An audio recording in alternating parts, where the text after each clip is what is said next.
Yo, what's going on, everybody? It's Randers, and today I wanted to give y'all my 2023-2024 NBA award predictions. All right, let's just get straight into it. A couple things I want to say before we get started, though. Fuck Clutch Player of the Year. I mean, what kind of award is that? And Teammate of the Year. I don't care about those awards. I don't think anyone else does either. Who was the Teammate of the Year in 2007? I don't know. Who was the Clutch Player of the Year 2 years ago? Oh, wait, didn't exist. Exactly. So, let's just start with Rookie of the Year, because it's the easiest one. Top two guys are Chet Holmgren and Victor Wembanyama. Chet, amazing rookie season. He's been anchoring this Thunder's defense. He's been a really good shot blocker. He's putting up 16 a game. But Wemby's in this class. I mean, come on. Wemby's him. Right now, he's putting up 21 points a game, 10 rebounds, 3 assists, which is really nice to see, especially his rookie year, and over 3 blocks a game. Come on, it's Victor Wembanyama. Next award. All right, now for Sixth Man of the Year. There's only 2 options, in my opinion. It's either Malik Monk or it's Naz Reid. And you know who I'm going to give it to? I'm going to give it to the best player of all time, Big Jelly Naz Reid. Come on, Big Jelly Naz Reid. He's knocking down threes. He's taking dudes off the dribble at, 6'10", 6'11", maybe even a 7-footer. I don't know. He is the most handsome player in the NBA. I think that just adds to it. But the biggest thing for me is Naz Reid is contributing to a more winning team. They're both equally good, in my opinion. Similar stats. But Naz has been on the better team. He's really stepped up since Cat's been out. Malik Monk's been injured to finish the year. And yeah, I'm going to go with Naz. You can go with Malik if you want to. I guess we'll get most improved out of the way next. There's a lot of guys I can see winning this award. Tyrese Maxey, Jalen Williams. But my pick's going to go to Coby White. As some of you may know, I'm in the Chicagoland area. And all I hear is Coby White's most improved player, Coby White's most improved player. And I completely agree with them. Coby White went from a player that I thought could be a high-end backup point guard, a scoring guard coming off the bench. I'm not going to put him... I'm not going to put his comparison before the season to like a Lou Will. But, I mean, I saw him as a decent backup point guard. Now, I do kind of see that Lou Will comparison. Scoring guard off the bench. And who's to say he can't be more than that? Coby White jumped up to almost 19 points a game. The efficiency got a lot better than it was, especially from 3. He's putting up about 5 assists also. So it's really nice to see the playmaking, the scoring, the efficiency all going up. I mean, it's been night and day. And I really think it comes down to he's gotten more opportunities. He's gotten the ball in his hands more with LaVine out, with Vooch struggling with injuries throughout the season. He's been able to facilitate, he's been able to play his game, and it's really unlocked a lot of things for Coby White. So my vote is going to Coby White. Wouldn't be mad at J-Dub, wouldn't be mad if you said Tyrese Maxey, but going from a player that I thought would be at the most a high quality backup to now, the East is stacked with guards, but he could be an all-star one day. I could see it 110%. Now we'll get a boring award out of the way. I don't think a lot of you guys tuned in here to listen to my Coach of the Year opinion, but for Coach of the Year, I don't know who I'm going to go with. I really don't. Mark Daigneault, Chris Finch, Mosley from the Magic. I mean, all good candidates. If I had to pick one, it's probably Mark Daigneault. The past 3 years, he's taken this Thunder team from a bunch of young guys that, they got talent, but they haven't had it all put together, to being a top 3 seed in the West. He's really developed Shea into an MVP type player. He's developed J-Dub. Chet's been an instant impact rookie. He's been amazing. And then he's getting the most out of all his role players. Isaiah Joe, Cason Wallace, the other Jalen Williams. I mean, he's done a really fantastic job, not just turning this whole organization around pretty quickly, but developing players and getting them to play well together. It's been really fun to see. OKC's back. OKC is back. All right, now let's get into some of the more contested races that people actually care about. No offense, Coach of the Year award. No one gives a fuck about you. DPOY. DPOY is, in my opinion, not a close race at all. But in other people's minds, yeah, it could be close. You got Wemby. This guy is obviously one of the best rookies of all time, but on the defensive end of the floor, he's a beast. So on the defensive side, right now, Wemby is putting up 3.6 blocks and 1.3 steals. It's pretty good. It's pretty good numbers, especially first year out the gate. The only problem is the team is not a great defense. But there's an asterisk when we're talking about this. When Wemby is on the floor for the Spurs, they are a top 5 team according to defensive rating. When they're off the floor, bottom 5.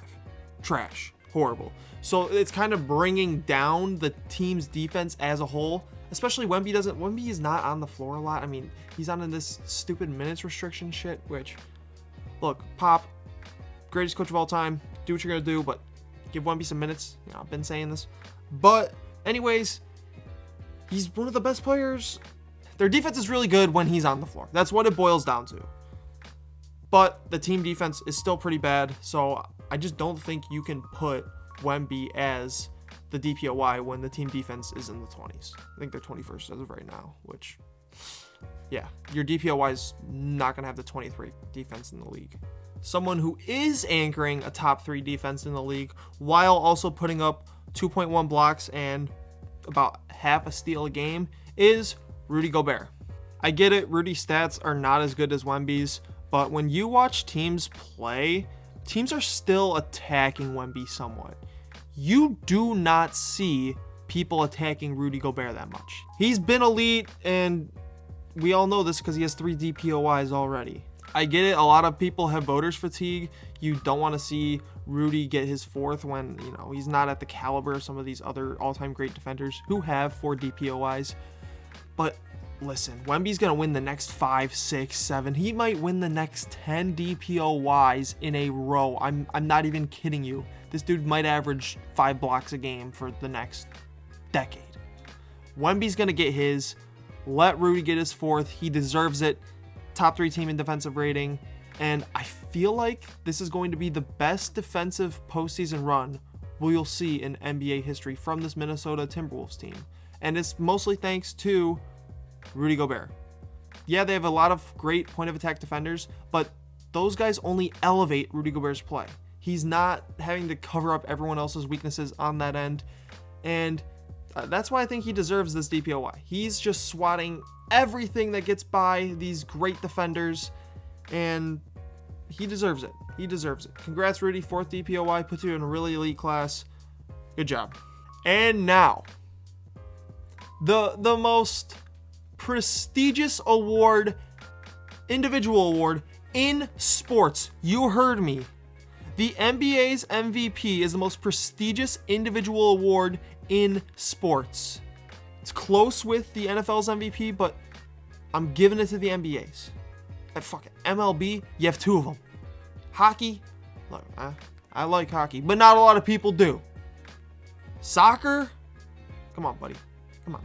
The 2023-24 Kia MVP goes to Nikola Jokic, according to your own The Randers. Look, he got snubbed last year. I don't think people are talking about that enough.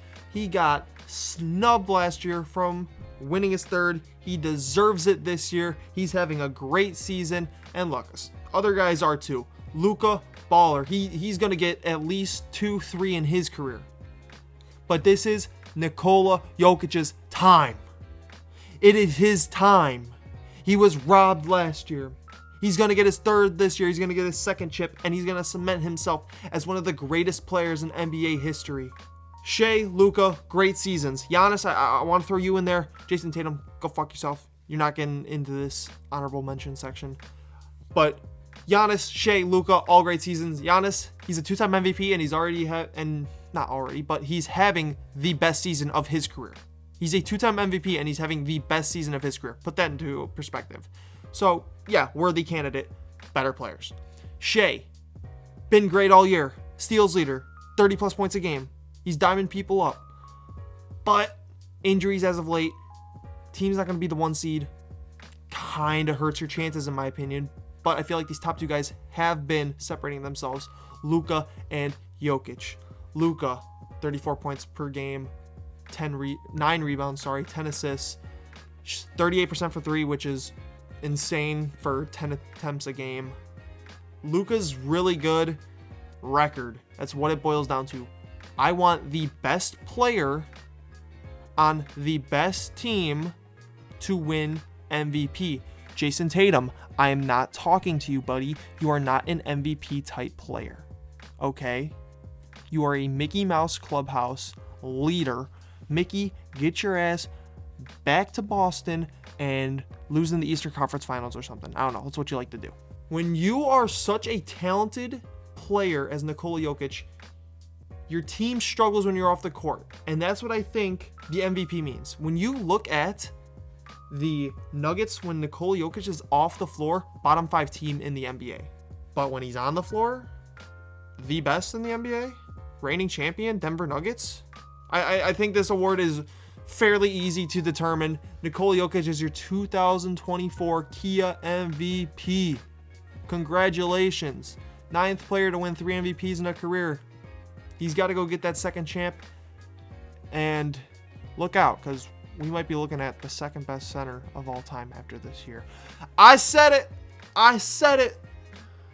Sorry, Shaq. Sorry, Hakeem. Sorry, Bill Russell. Sorry, Wilt Chamberlain. Get the fuck out of here. What Jokic is doing in the modern era of basketball is something we've never seen from a center. Anyways, I hope y'all enjoyed. I don't think there was any hot takes really in this video. If you disagree with any of the awards, you just don't know ball. All right, so get your ball knowledge up. Pause. Hope y'all enjoyed this video. Leave a like, subscribe. Catch y'all in the next one. Peace.